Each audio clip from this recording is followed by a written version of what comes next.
এই মুহূর্তে মধ্যপ্রাচ্য থেকে পাওয়া যাচ্ছে এক অবিশ্বাস্য খবর, যা পুরো বিশ্বের সমীকরণ বদলে দিতে পারে। ইসরায়েলের অহংকার আর জাতীয় নিরাপত্তার প্রতীক সেই আয়রন ডোমকে চুরমার করে দিয়ে তেল আবিবে অবস্থিত ইসরায়েলি প্রতিরক্ষা সদর দপ্তরে ভয়াবহ হামলা চালিয়েছে ইরান।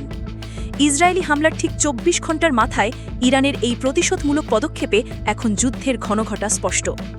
আপনারা স্ক্রিনে যে ভিডিওটি দেখছেন সেটি দ্য টাইমসের মতো আন্তর্জাতিক সংবাদ মাধ্যম যাচাই করে নিশ্চিত করেছে। দেখুন কিভাবে তেল আবিবের রাতের আকাশ চিরে একটি ইরানি ক্ষেপণাস্ত্র এগিয়ে যাচ্ছে। ইসরায়েলি আয়রন ডোম ক্ষেপণাস্ত্রটিকে আটকানোর চেষ্টা করছে, কিন্তু সব প্রতিরোধ ভেঙে চোখের পলকে সেটি আঘাত হানছে একটি ভবনে। ১৯ সেকেন্ডের এই ভিডিও ক্লিপটি এখন বিশ্বজুড়ে আলোচনার কেন্দ্রে। বিকট শব্দে ধেয়ে আসা ক্ষেপণাস্ত্র, আলোর ঝলকানি এবং তারপর এক বিশাল আগুনের গোলায় কেঁপে ওঠে তেল আবিব।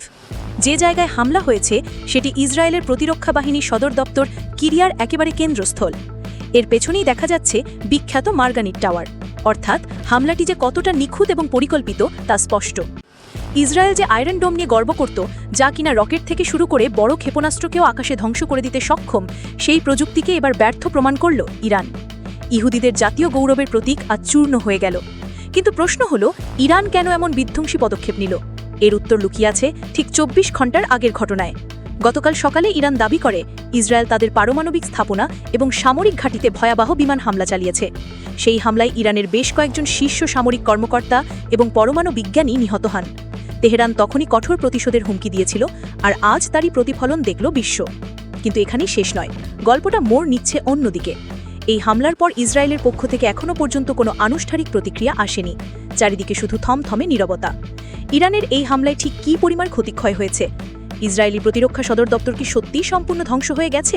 আর সবচেয়ে বড় প্রশ্ন, ইসরায়েলের সেই দুর্ধর্ষ গোয়েন্দা সংস্থা মোসাদ এবং সামরিক বাহিনী এখন কি করবে? তাদের পরবর্তী পদক্ষেপ কি হতে চলেছে? এই নীরবতা কি আরও বড় কোনো ঝড়ের পূর্বাভাস? তাহলে মধ্যপ্রাচ্য কি তাহলে একটি পুলনামাত্র বলে যুদ্ধের দিকে এগিয়ে যাচ্ছে? কিছুক্ষণ পরেই আমরা তেল আবিব থেকে সরাসরি যোগ দেব আমাদের বিশেষ প্রতিনিধির সাথে এবং ওয়াশিংটন থেকে জানার চেষ্টা করব এই ঘটনায় মার্কিন যুক্তরাষ্ট্রের ভূমিকা কি হতে চলেছে। ইসরায়েলের প্রতিশোধ কি আরও ভয়াবহ হবে? সবশেষ এবং এক্সক্লুসিভ আপডেট পেতে চোখ রাখুন আমাদের পর্দায়।